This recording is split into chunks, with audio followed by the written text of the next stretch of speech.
So இந்த மரத்துக்கட்டை இருந்து இந்த தியானத்தை பண்ணுங்க. அது மட்டும் இல்லை, இன்னொரு ரகசியத்தையும் உங்கள்கிட்ட பகிர்ந்து கொள்கிறேன். மரத்துக்கு பக்கத்தில் உட்காந்து தியானம் பண்ணி முடிக்கும் போது உங்கள் பக்கத்தில் இருக்கக்கூடிய இதழை எடுத்து உங்களோட பர்ஸில் வையுங்க.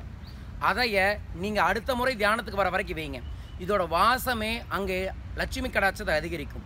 உங்கள் கேஷ் பாக்ஸில் வைக்க வேண்டிய மிக முக்கியமான ஒரு தாந்திரிக்கான பண அகரசந்தைப்படுத்தக்கூடிய ஒரு பூனா இந்த பூ தான்.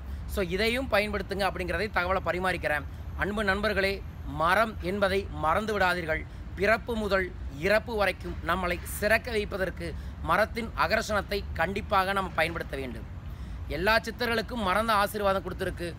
போதி தர்மரில் இருந்து புத்தர் வரைக்கும் மரம்தான் அவர்களை வழிநடத்தி உள்ளது.